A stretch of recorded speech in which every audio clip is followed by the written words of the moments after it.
نہایت ہی قابل صد احترام دوستوں بزرگوں، ماہ سفر المظفر کا آج دوسرا جمعہ ہے اور یہ مبارک مہینہ اسلامی سال کا دوسرا مہینہ ہے۔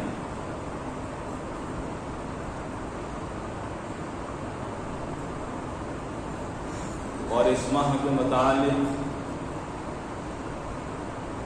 زمانہ جاہلیت میں جو غلط تصور تھا اور آج کی واقعاتی دنیا کے انسانوں کے دل و دماغ میں جو کچھ غلط تصورات ہیں، اس بارے میں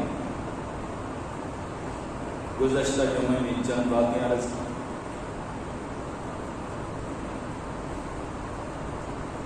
اور اس ماہ کا پورا نام سفر المظفر ہے، یعنی سفر کامیابی کا مہینہ، سفر الخیر ہے، یعنی سفر خیر کا مہینہ۔ جو کچھ انسان کو تکلیف پہنچتی ہے یا راحت پہنچتی ہے یا اللہ کی طرف سے، ہر مومن کا یہ عقیدہ ہونا چاہیے۔ قرآن میں اللہ نے فرمایا ما يفتح الله للناس من رحمة فلا ممسك لها وإن يمسك فلا مرسل له من بعده وهو العزيز الحكيم۔ اللہ جو اپنے بندوں کے لیے رحمتوں کے دروازے کھول دے، فلا ممسک لها، اللہ کی ان رحمتوں کے دروازوں کو کوئی بند نہیں کر سکتا۔ وَإِن يُمْسِكْ فَلَا مُرْسِلَ لَهُ مِن بَعْدِهِ، اور اگر اللہ اپنی رحمتوں کے دروازے بند کر دے اس کو کوئی کھول نہیں سکتا۔ وَهُوَ الْعَزِيزُ الْحَكِيمُ، وہی غالب حکمت والا ہے، اس میں اس کی کیا حکمتیں اور راز ہیں۔ دوسرے مقام پہ فرمایا وَإِن يَمْسَسْكَ اللَّهُ بِضُرٍّ فَلَا كَاشِفَ لَهُ إِلَّا هُوَ، اے مومن مسلمان، اگر تجھے اللہ کوئی تکلیف پہنچانا چاہے فلا کاشف لہ الا ہو، اس اللہ کے سوا اس تکلیف کو کوئی دور کرنے والا نہیں۔ وَإِن يُرِدْكَ بِخَيْرٍ فَلَا رَادَّ لِفَضْلِهِ، اور اگر تیرے ساتھ کسی بلائی اور خیر کا اللہ فیصلہ فرما لے تو اللہ کے اس خیر کے اور فضل کے فیصلے کو کوئی رد نہیں کر سکتا۔ یہ عقیدہ ہر مومن مسلمان کو بنانا چاہیے۔ تکلیفیں آتی بھی اللہ کی طرف سے ہیں اور ان تکلیفوں کو دور کرنے والا بھی وہی ہے۔ معاذ اللہ یہ نہیں کہ وہ تکلیفیں بھیج کر اپنے بندوں کو بھول جائے یا ان تکلیفوں کو دور کرنے کے لیے کسی اور کی ڈیوٹی لگا دی۔ تو میرے دوستو، ماہ محرم اور سفر کے موضوعات کو سمیٹتے ہوئے میں نے یہ دیکھا کہ ماہ محرم الحرام کی پہلی تاریخ مجھے نظر آئی تو اس میں حضرت فاروق اعظم رضی اللہ تعالی عنہ جنہیں اللہ سے مانگا پیارے محبوب صلی اللہ علیہ وسلم نے، اور جن کے بارے میں فرمایا کہ لو کان بعدی نبی لکان عمر بن الخطاب، اگر میرے بعد کوئی نبی قیامت تک کے لیے ہوتا تو وہ حضرت عمر بن خطاب نبی ہوتے، لیکن قیامت تک کے لیے نبوت کا دروازہ ہمیشہ کے لیے بند ہو چکا۔ جنہوں نے دنیا کو عدل انصاف سے بھر دیا تھا، اور آج 21ویں صدی کے جدید دور کے انسان اور یورپ کے جتنے لوگ ہیں وہ اس بات کا اعتراف کرتے ہیں کہ حضرت عمر رضی اللہ تعالیٰ عنہ نے عدل و انصاف کیا، اور جس مقام تک حضرت عمر رضی اللہ تعالیٰ عنہ پہنچے، آج کی واقعاتی دنیا کے ترقی یافتہ لوگ اس مقام تک پہنچنے کی کوشش کر رہے ہیں، لیکن نہیں پہنچ سکے اور نہیں پہنچ سکیں گے۔ اس کی مثال قیامت تک کوئی نہیں پیش کر سکتا۔ یہی وجہ ہے کہ آج 21ویں صدی میں بھی جدید یورپ میں عمر لا نافذ ہے، برطانیہ میں عمر لا نافذ ہے، ناروے میں اور دیگر ممالک میں عمر لا نافذ ہے، اور جہاں پر حضرت عمر کا قانون نافذ ہے وہاں پر امن ہے۔ بچے کی پیدائش کے ساتھ وظیفہ جو جاری کرنا، یہ حضرت عمر رضی اللہ تعالیٰ عنہ کا بنایا ہوا قانون تھا۔ آج اہل یورپ نے اس کو اپنایا ہوا، اور بہت سارے ایسے معاملات اس دنیا کے قوانین ہیں جو انہوں نے وضع کیے، آج دنیا اسی کو فالو کر رہی ہے۔ دنیا کے پیمائش، مردم شماری، فوج کا محکمہ، پولیس کا محکمہ، جیل بنانا، مسافر خانے بنانے اور عدالتوں کا نظام، یہ سارا سلسلہ حضرت عمر رضی اللہ تعالیٰ عنہ کو بنایا ہوا۔ ان کا یوم وفات مجھے 1 محرم کو نظر آیا۔ میں آگے بڑھا 10 محرم پہ تو مجھے شہداء کربلا کی شہادتوں کے وہ المناک مناظر میرے سامنے آئے۔ مزید میں آگے بڑھا تو 20 تاریخ کو میں نے دیکھا کہ مؤذن مسجد نبوی شریف اور پیارے محبوب صلی اللہ علیہ وسلم کے مؤذن حضرت بلال رضی اللہ تعالیٰ عنہ کا یوم وفات مجھے نظر آیا، اور اسی محرم میں ایک قول کے مطابق امام زین العابدین رحمۃ اللہ علیہ کا یوم وفات ہے۔ پھر میں آگے بڑھتا ہوا تاریخ دیکھتا رہا تو 29 تاریخ پہ مجھے بر صغیر کی اس عظیم ہستی کا وہ منظر سامنے آیا کہ جس نے شرک اور بدعت سے دین کو بالکل خالص کیا اور بر صغیر میں محنت کی، اور آگے ان کے اولاد اور شاگردوں نے اگر بر صغیر میں محنت نہ کی ہوتی تو رب کعبہ کی قسم آج نہ جانے ہم کس گرجے اور مندر میں ہوتے۔ وہ ہیں شاہ ولی اللہ محدث دہلوی رحمۃ اللہ علیہ، یہ ان کی قربانیاں ہیں۔ آج ہم اپنے آپ کو مسلمان کہلاتے ہیں۔ تو شروع مہینے سے آخر مہینے تک مجھے اتنی ہستیوں کی دنیا سے جاتے ہوئے نظر آئے تو مجھے معلوم ہوا کہ یہ دنیا عارضی اور فانی ہے، اور اس دنیا سے سب نے جانا ہے، اور قبر کے دروازے سے سب نے داخل ہونا ہے، اور موت کا جام سب نے پینا ہے، اور یہ دنیا جو ہے میرے اور آپ کے بوجھ کو یہ زمین زیادہ برداشت نہیں کرتی۔ بہت زیادہ ہوا تو 100 سال تک میرے اور آپ کے بوجھ کو یہ زمین برداشت کرے گی، اس کے بعد زمین کی تہ میں جانا پڑے گا۔ اور پیچھے پلٹ کر ہم دیکھتے ہیں تو کتنے عظیم لوگ اس دنیا سے گئے، اور دنیاوی لحاظ سے جن کے بڑے دبدبے تھے اور جاہ و جلال کے سلسلے تھے وہ بھی دنیا سے چلے گئے، بڑے بڑے نشانات بنا کے چھوڑ کے چلے گئے، اور وہ عبرت نہیں آپ تک تو معلوم نہیں ہوا کہ یہ دنیا عارضی اور فانی ہے، اور انسان ایک مختصر وقت کے لیے اللہ نے اس کو اس دنیا میں بھیجا ہے تاکہ اس مختصر پیریڈ میں یہ اپنی آخرت کی ہمیشہ کی جو زندگی ہے اس کے لیے یہ تیاری کر کے یہاں سے چلا جائے اور اس کے لیے تیاری کر لے۔ اور یہ گویا کہ امتحان ہے، اور اس امتحانی حال میں سارے کے سارے ہم موجود ہیں، اور امتحان کا جو دورانیہ ہوتا ہے وہ ہمیشہ کم ہوتا ہے، اور جناب علی کہیں گھنٹہ ہوگا، کہیں 2 گھنٹے، کہیں 3 گھنٹے، لیکن ہوتا بڑا اہم ہے۔ اس امتحانی دورانیہ جو مختصر ہے اس میں انسان کی جو زندگی ہے اس کا دار و مدار ہوتا ہے. وہ 3 گھنٹے اگر اس نے اچھے گزارے تو اس کی جو دنیا کی زندگی ہے تو وہ گویا اچھی گزرے.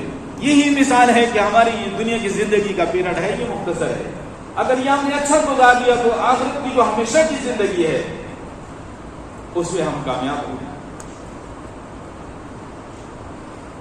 تو اس لیے فرمایا کہ دنیا سے جاتے ہی امتحانات کا سلسلہ شروع ہو جاتا ہے. اور سب سے پہلے قبر میں جاتے ہی نا اینٹی ٹیسٹ ہوگا. من ربک کا، ما دینوں کا، من نبیوں کا، تیرا رب کون ہے، کس کی عبادت کرتا رہا، تیرا دین کیا ہے، اس دین کے مطابق تو زندگی گزارتا رہا ہو کیا ہے، تیرا نبی کون ہے جس کی اطاعت کا حکم تجھے دیا گیا اور فرض تھی اس کی اطاعت. یہ سارے سوالات ہوں گے. یہ وجہ کہ اینٹری ٹیسٹ ہے اور اے پیپر ہے. آگے بڑھے گا تو جب محشر کا میدان لگے گا تو وہاں پر بھی پیپر ہوگا اور وہ ذرا تفصیلی ہو. پیارے محبوب صلی اللہ علیہ وسلم نے وہ پیپر آؤٹ کر دیا اپنی امت پہ رحمت شفقت فرماتے ہوئے کہ سنو تمہیں ان سوال اور جواب کا تمہیں سامنا کرنا پڑے گا. جس طرح اے پیپر کا جو 3 سوالات تھے وہ بتا دیے، اسی طرح بی پیپر کا بھی جو سوالات تھے وہ بھی پیارے محبوب صلی اللہ علیہ وسلم نے بتا دیے. اور میں نے جو حدیث آپ کے سامنے رکھی وہ یہی، لا تزال قدم ابن آدم یوم القیامت حتی یسأل عن 5. پیارے محبوب صلی اللہ علیہ وسلم نے فرمایا آدم کا بیٹا اپنے قدم کو اٹھا نہ سکے گا حتی یسأل عن 5، یہاں تک کہ 5 چیزوں کے بارے میں اس سے سوال نہ کر لیا جائے. سب سے پہلا سوال یہ ہوگا عن عمرہ فیما افناہ،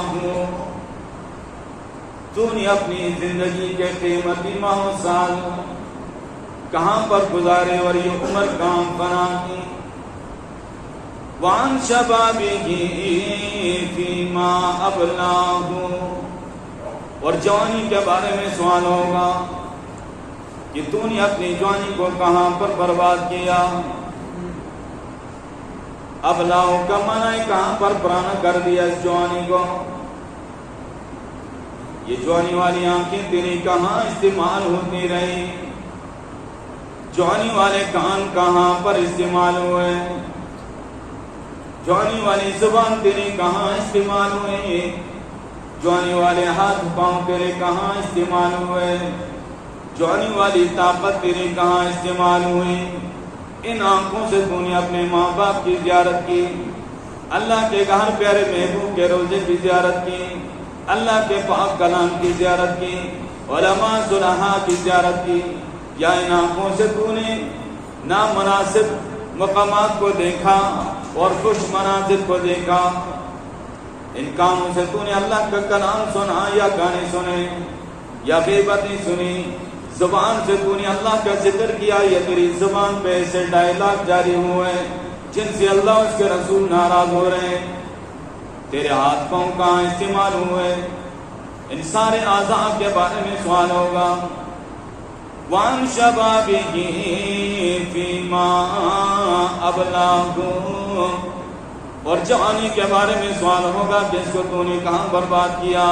وان مالہ، اور مال کے بارے میں سوال ہوگا آئین اکتسبہ، کہاں سے کمایا.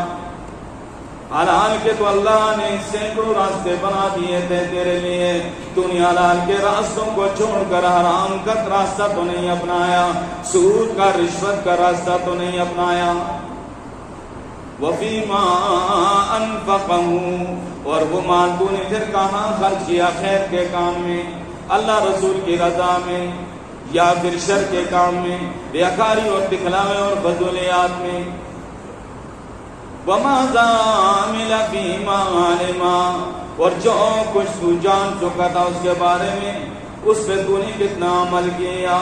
تجھے تو یہ معلوم تھا کہ یہ گناہ ہے اور فلاں جرم ہے، اور سود بھی حرام ہے، رشوت بھی حرام ہے، ملاوٹ بھی حرام ہے، جھوٹ بھی حرام ہے، ماں باپ کی نافرمانی کرنا بھی وبال اور حرام ہے، اپنے رشتے ناطے قطع کرنا بھی وبال اور حرام ہے، غیبت کرنی بھی حرام ہے، گالی دینا بھی حرام ہے، اور کسی کی عزت کو تار کرنا بھی حرام ہے۔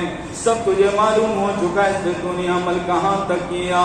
جب تک 5 چیزوں کا جواب نہ دے دے گا آدم کا بیٹا اپنے قدم نہ اٹھا سکے گا۔ یہ بھی پیپر ہے جو پیارے محبوب صلی اللہ علیہ وسلم نے پہلے ہی اپنی امت کو بتا دیا۔ تو میرے دوستو، یہ زندگی جو ہے یہ اللہ کی امانت ہے،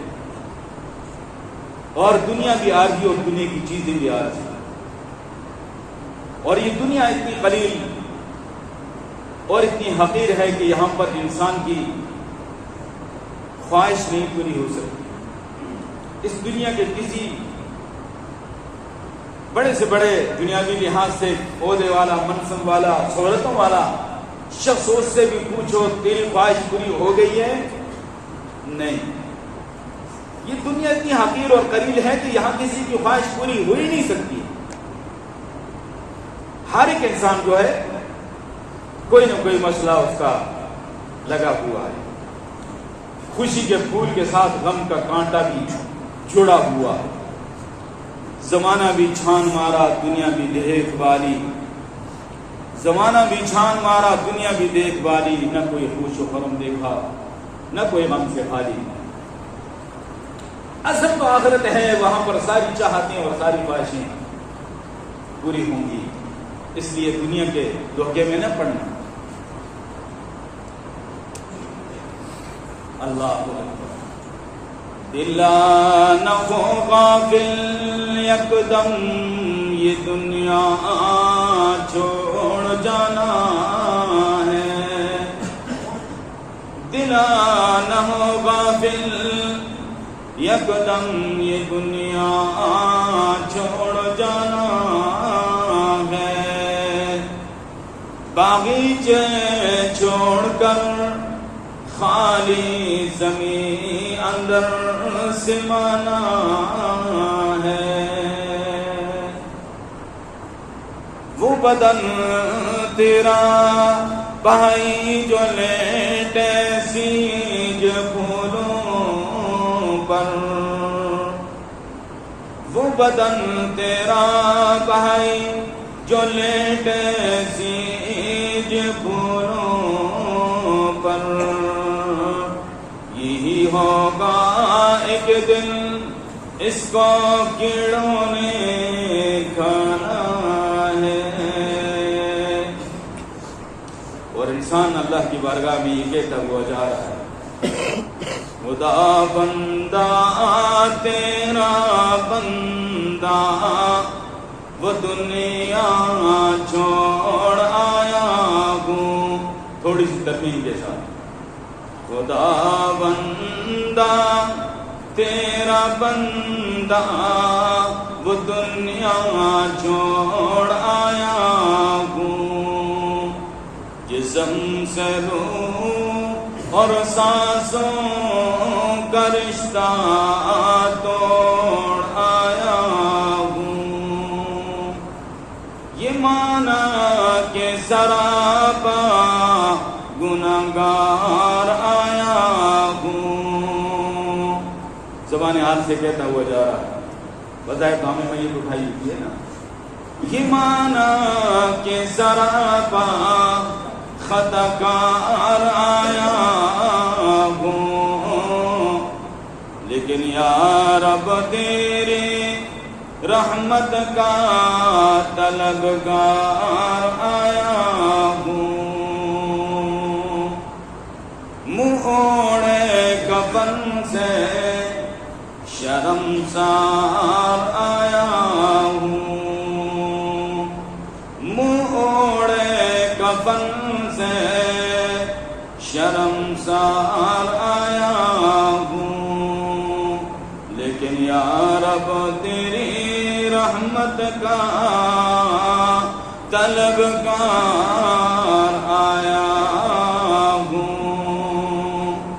پھر آپ چپائی اٹھاتے ہیں وہ زبان حال سے کہتے ہیں چلنے نہ دیا مجھ کو بار گناہ نے پیادل،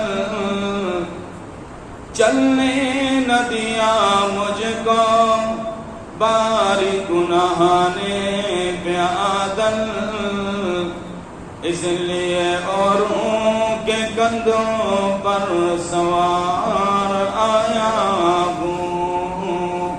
لیکن یا رب تیری رحمت کا طلبگار آیا ہوں. اللہ ہمیں فکر آخرت نصیب فرمائے اور یہ دنیا کی زندگی آخرت کی تیاری کے لیے اللہ نے ہمیں عطا کی ہے اور یہ بہت ہی قیمتی سرمایہ ہے. اور میں آپ کو بتاؤں جو قبروں میں پڑے ہیں آپ یقین جانیں ایک دفعہ سبحان اللہ کہنے کو وہ ترستے ہیں اور 2 رکعت نفل کو ترستے ہیں. خوش نصیب ہیں ایمان کی حالت میں ہم زندہ ہیں. آج ہم ایک دفعہ سبحان اللہ کہتے ہیں تو جنت میں درخت لگ جاتا ہے اور ایسا درخت لگتا ہے کہ عربی نسل کا گھوڑا 100 سال تک دوڑے اس کا سایہ ختم نہ ہو. آج ہم اعمال کر سکتے ہیں، نوافل پڑھ سکتے ہیں، ماں باپ کی خدمت کر سکتے ہیں، عزیزوں رشتہ داروں کی جناب علی دیکھ بھال، مریضوں کی تیمارداری اور یہ سب کچھ ہم کر سکتے ہیں اس لیے کہ زندگی کے سانس باقی ہیں. سانس ہے تو چانس ہے. اللہ ہمیں اپنے فضل و کرم سے فکر آخرت نصیب فرمائے. وآخر دعوانا الحمد